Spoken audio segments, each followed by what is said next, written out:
Bonjour à tous, et bienvenue de retour sur Histoire Reddit.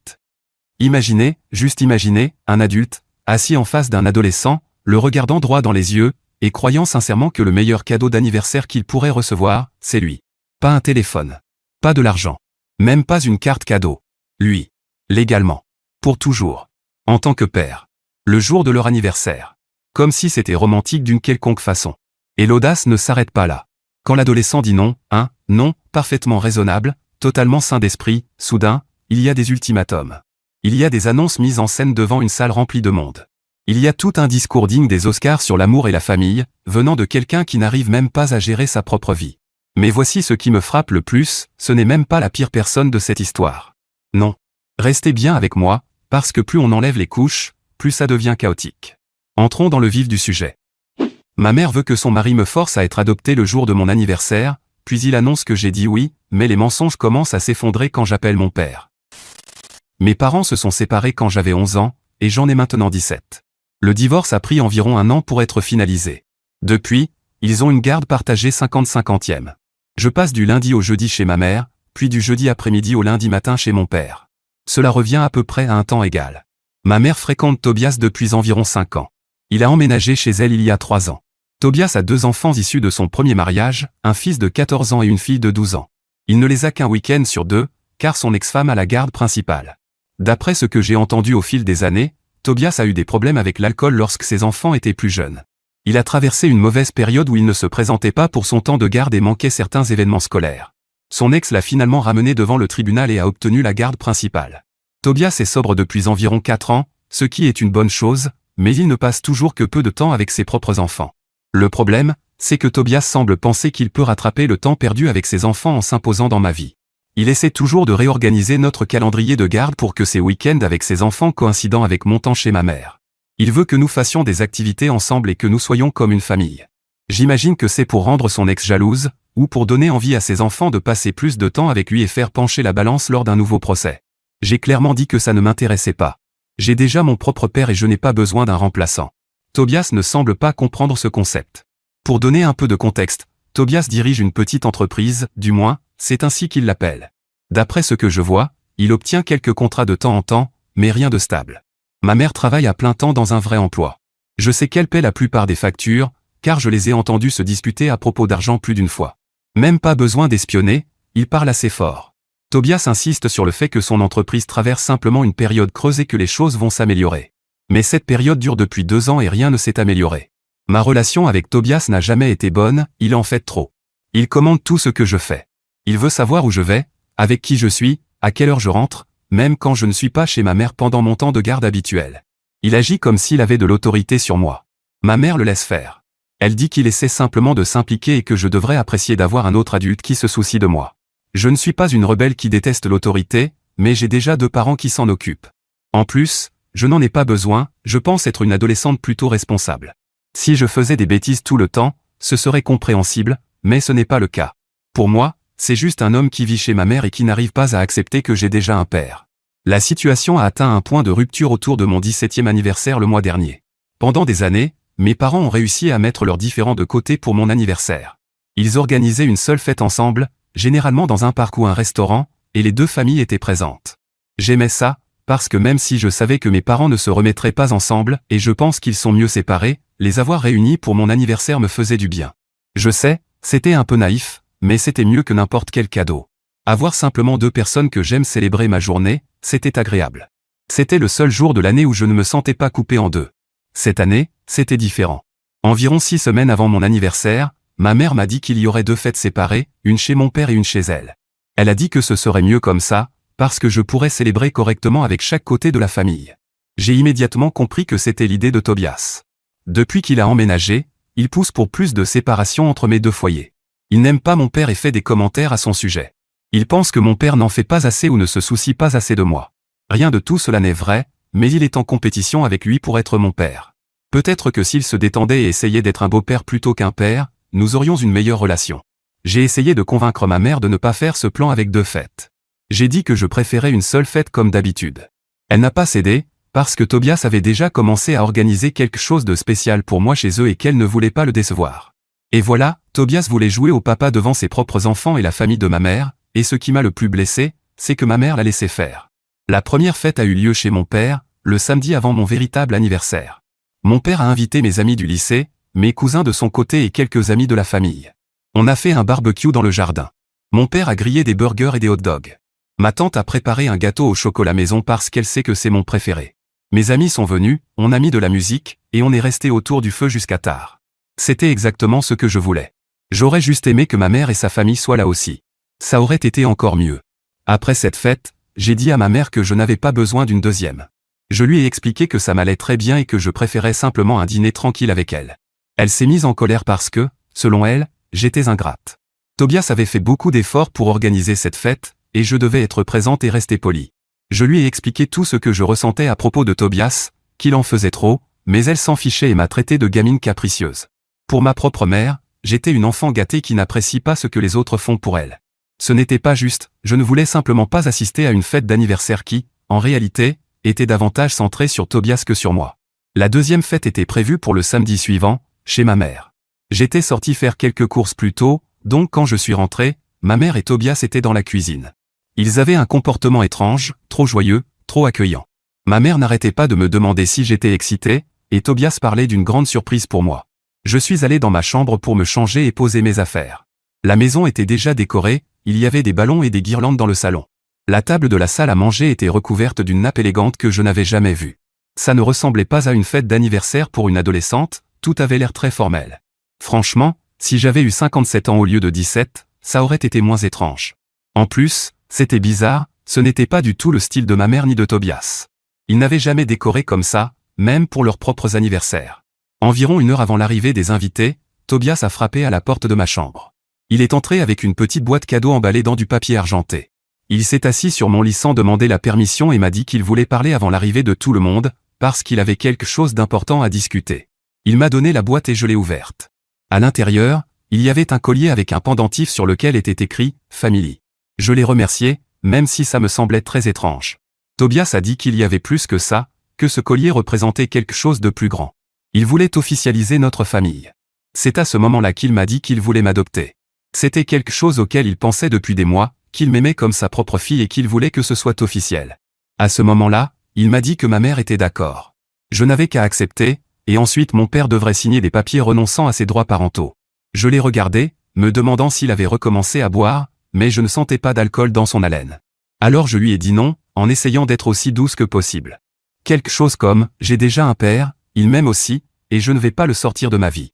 Je pense que ma réponse était logique face à une demande irrationnelle. Je comprends que certaines personnes n'ont pas de parents pour différentes raisons, mais ce n'est pas mon cas. Et non seulement j'ai un père, mais j'en ai un qui tient à moi et qui est un bon père. Mais il ne l'a pas vu comme ça, et son attitude a complètement changé. Il n'était plus gentil ni heureux, il était en colère.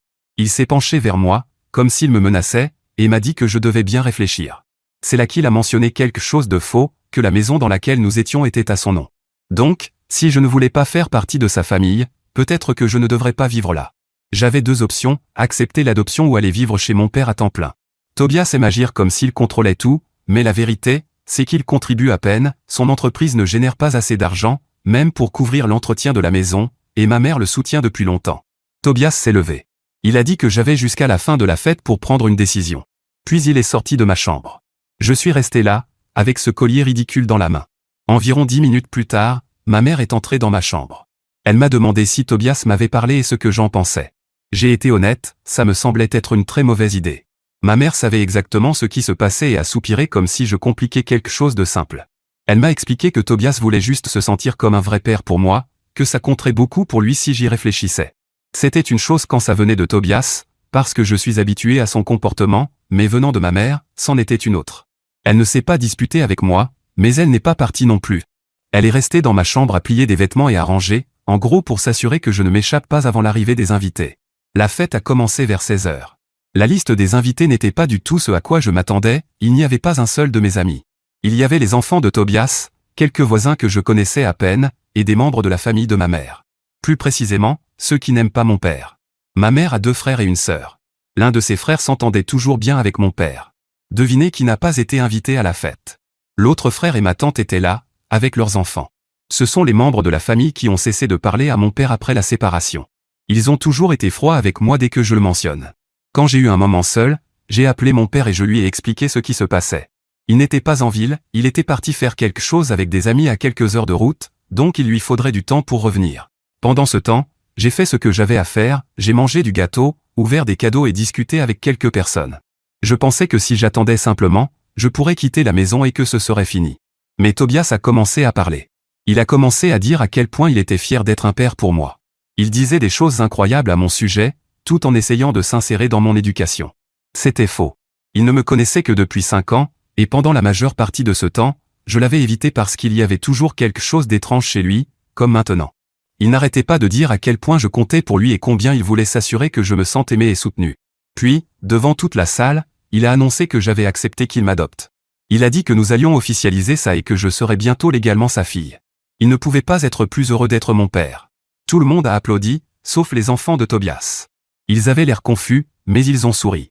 Ma tante a serré ma mère dans ses bras et les gens sont venus me féliciter. Moi, je me disais, mais qu'est-ce qui se passe?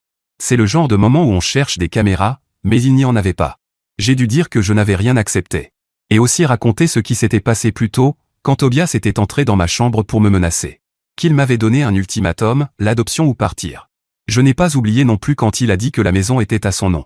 Au moins, les gens m'écoutaient.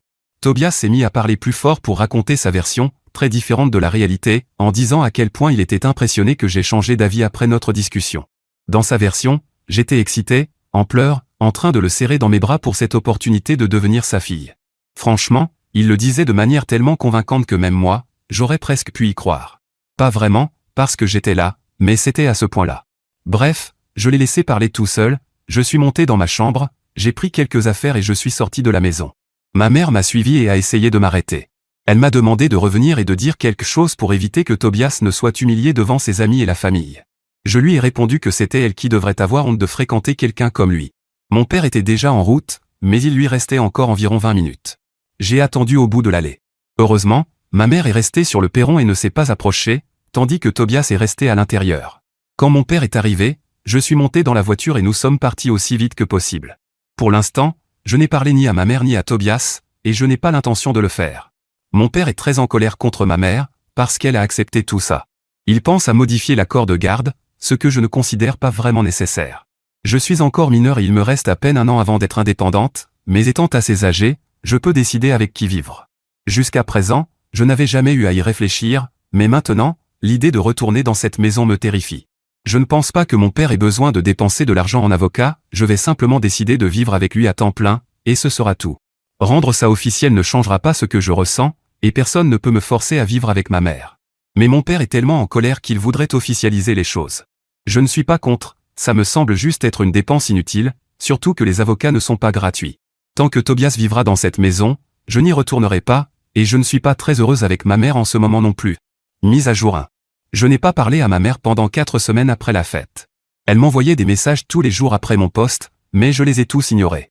Heureusement, j'avais déjà pas mal d'affaires chez mon père, donc je n'avais pas besoin de retourner chercher le reste. Il me reste quelques vêtements là-bas, mais j'ai pris le plus important ce jour-là pour ne pas avoir à y retourner pendant un moment. Finalement, ma mère s'est présentée chez mon père. Elle a frappé à la porte. Je pouvais les entendre parler sur le perron pendant quelques minutes, car la discussion était assez tendue. Elle voulait me parler, et je ne voulais pas que mon père se batte à ma place, alors je suis sorti pour lui parler. Ce qui m'a surprise, c'est que ma mère s'est excusée. Elle a dit qu'elle aurait dû me parler du projet d'adoption avant la fête, que Tobias l'avait convaincue que ce serait une belle surprise et qu'elle l'avait suivi. Elle ne savait pas que Tobias allait me menacer ou me coincer, alors elle regrettait de m'avoir traité de gamine capricieuse et de ne pas m'avoir écouté quand j'ai dit que je ne voulais pas d'une deuxième fête. Je n'ai pas accepté ses excuses parce que, malgré son explication, c'était quand même très grave qu'elle soit d'accord avec l'idée que Tobias veuille m'adopter. J'ai dû lui dire que je ne retournerai pas vivre chez elle, que Tobias y soit ou non. Puis elle m'a dit qu'elle ne comptait pas quitter Tobias, ce que je ne lui avais pas demandé, parce qu'il formait une équipe. Elle était venue s'excuser et essayer de trouver avec moi un moyen pour que je m'entende avec lui. Je pense qu'elle ne m'écoutait pas, ou alors qu'elle fait partie de ces personnes narcissiques qui cherchent toujours à tirer quelque chose de chaque situation.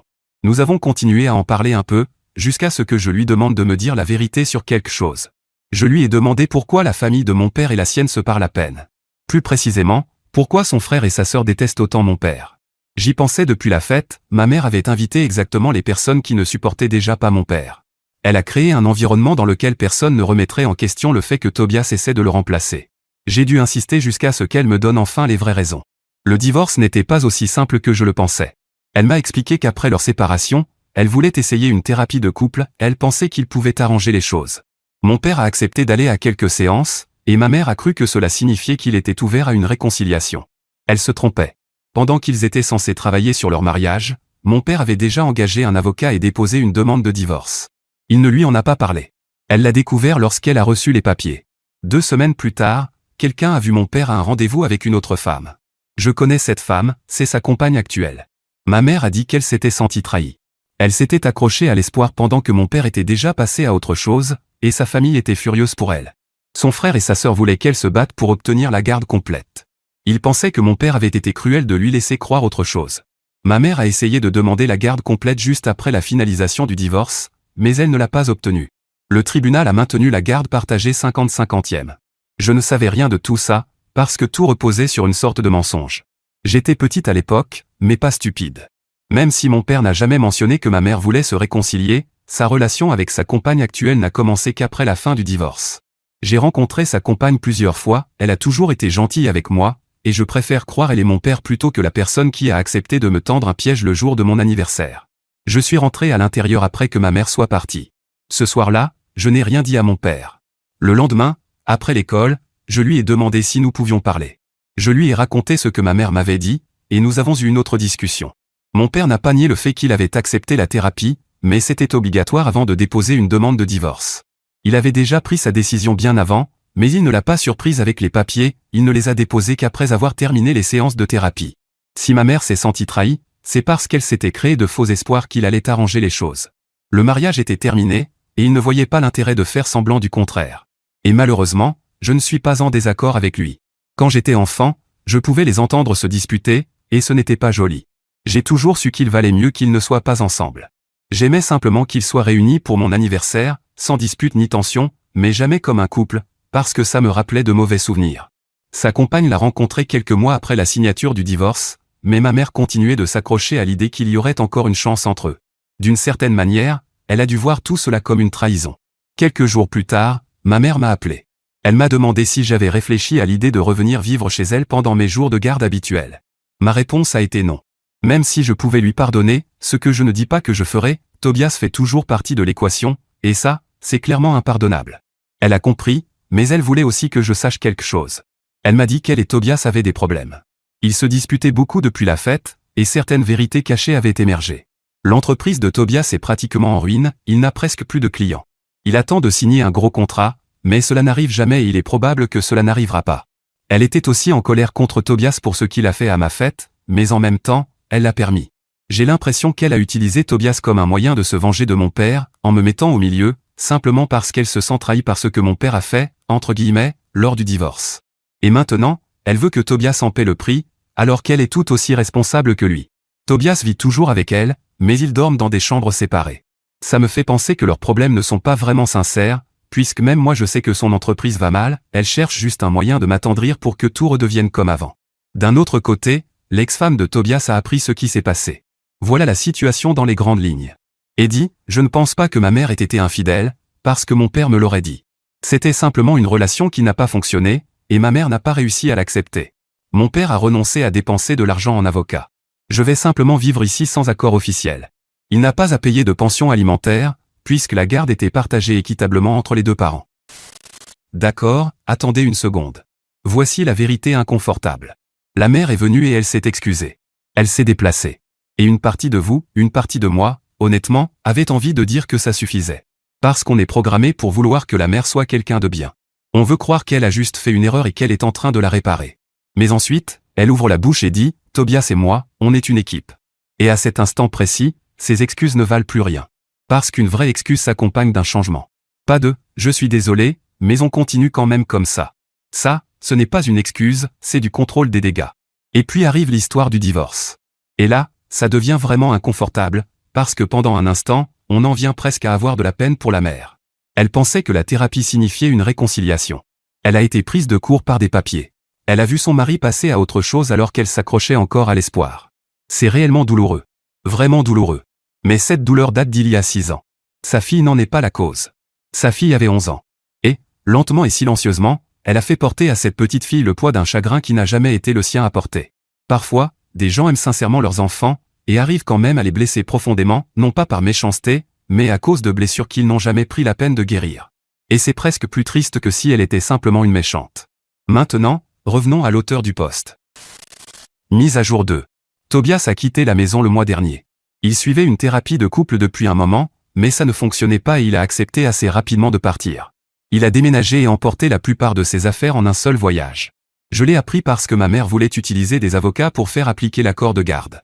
Lors d'une des médiations, elle m'a abordé pour me raconter tout ça. Selon elle, ils ne vont pas divorcer, mais j'ai l'impression que c'est encore une fausse attente au vu de la situation. Tobias est parti trop rapidement pour que ce soit juste une pause. Elle m'a dit tout ça uniquement pour que je ne dise pas que je voulais vivre à plein temps avec mon père, mais c'est exactement ce que j'ai fait. J'ai détesté ce qu'elle a fait ce jour-là, mais aussi le fait d'impliquer mon père là-dedans et de dépenser de l'argent pour un avocat afin de défendre son dossier.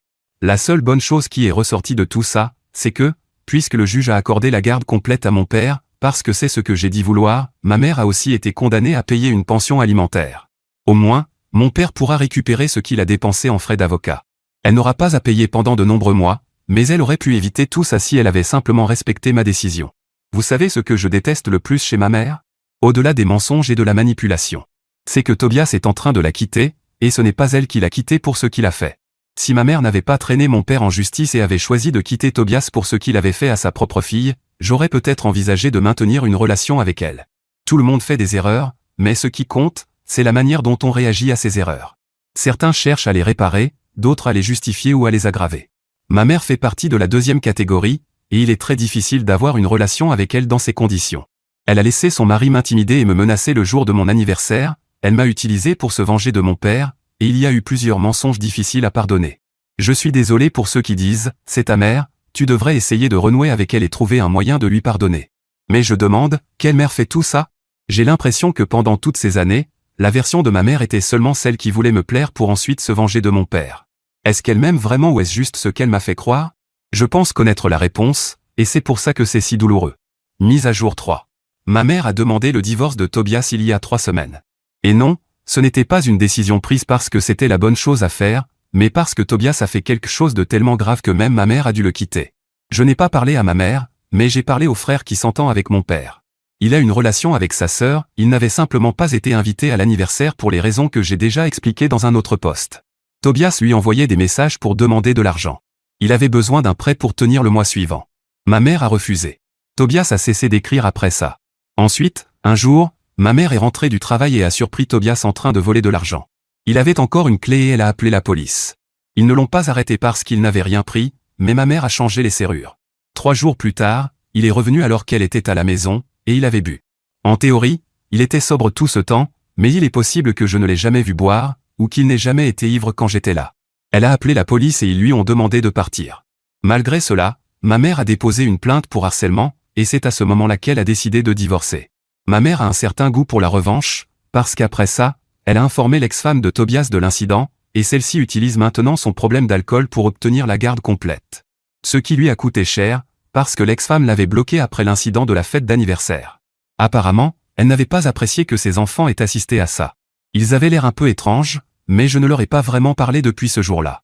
Ma mère semble triste d'avoir perdu le contact avec eux, car en tant que belle-mère, elle était plutôt bonne. Enfin, tant que j'étais à la maison. Elle semblait aussi être une bonne mère pour moi, et vous avez déjà vu tout ce qu'elle a fait. J'aurai 18 ans dans quelques mois. Le problème de garde aura disparu d'ici là, je pourrai prendre mes propres décisions. Ma relation avec mon père va bien, mais celle avec ma mère est brisée. L'expression « ne jamais dire jamais » s'applique parfaitement ici, mais cela prendra du temps, et il faudra que je voie beaucoup d'efforts de sa part avant même d'envisager une relation avec elle. Mise à jour 4. Je pense que je vous dois une dernière mise à jour, parce que la précédente n'en donnait pas vraiment l'impression, et parce qu'il y a de nouvelles choses que je ne savais pas. L'une d'elles est que ma mère avait inscrit Tobias comme copropriétaire de la maison. Donc, après le divorce, elle a dû la vendre pour lui donner sa part. Je ne sais pas pourquoi elle a fait ça, ni si je le saurai un jour, car même son frère ne connaît pas les raisons. Nous avons maintenant découvert qu'elle a dû vendre la maison pour lui verser sa part. Un autre mensonge que nous avons découvert, c'est qu'elle a aussi été très créative lorsqu'il s'agissait de dire la vérité au reste de la famille. Son autre frère et sa sœur avaient la version de ma mère, tandis que l'autre frère ne l'avait pas. Mais comme parler de mon père était évité entre eux, le frère du côté de mon père ne savait pas quel était le problème. Il pensait simplement qu'il le détestait parce qu'il défendait leur sœur. Tobias a perdu la garde complète de ses enfants, et il n'est désormais autorisé à les voir que sous surveillance. Le juge a pris très au sérieux sa rechute dans l'alcoolisme. Ce qui m'amène à un autre mensonge, j'ai découvert que ma mère savait qu'il avait rechuté, mais qu'elle l'a caché pour qu'il ne perde pas la garde. Elle essayait de l'empêcher de boire quand ses enfants ou moi étions à la maison. Mais s'il buvait quand même, elle lui demandait de revenir plus tard, quand nous dormions. Je vais probablement continuer à découvrir d'autres mensonges avec le temps, ce qui semble être devenu une habitude chez ma mère ces derniers temps. Mais en ce qui me concerne, il n'y aura plus de nouvelles mises à jour. J'ai atteint l'âge de la majorité et je suis prête à vivre ma vie. Alors, ma famille YouTube, voici mon avis là-dessus. Soyons honnêtes, Tobias allait toujours finir par s'effondrer. Son passé avec l'alcool, son entreprise ratée, ce besoin désespéré de jouer au « papa » pour un enfant qui en avait déjà un, tous les signes étaient là. Cette histoire d'adoption, ce n'était pas de l'amour. C'était un homme en pleine crise d'identité qui essayait de se fabriquer une famille parce qu'il avait déjà perdu la sienne. Et menacer une adolescente de 17 ans le jour de son anniversaire pour obtenir ce qu'il veut? Ce n'est pas une figure paternelle. C'est juste un tyran avec un collier sur lequel il est écrit « Family ». Franchement, l'audace de ce pendentif, je n'en peux pas. Mais honnêtement, aussi extrême que Tobias ait pu être, la personne qui m'a le plus blessé dans cette histoire, c'est la mère. Parce que Tobias a toujours été un étranger pour cet enfant. Sa mère, non. Et elle a choisi, de manière répétée et consciente, de faire passer les sentiments de son mari et sa propre colère non résolue envers son ex avant le bien-être de sa fille. Elle était au courant de la rechute. Elle l'a dissimulé. Elle n'a invité que les membres de la famille qui détestaient déjà le père. Elle a traité sa propre fille de gamine capricieuse simplement parce qu'elle ne voulait pas d'une fête organisée pour flatter l'ego de quelqu'un d'autre. Ce n'est pas une mauvaise journée, c'est un schéma. Et voici la leçon que toute cette histoire semble nous crier, la douleur non résolue pousse les gens à faire des choses réellement terribles aux personnes qu'ils prétendent aimer le plus. La mère n'a jamais fait le deuil de son divorce. Elle a transformé cette souffrance en ressentiment, et ce ressentiment a lentement empoisonné chacune de ses décisions pendant des années.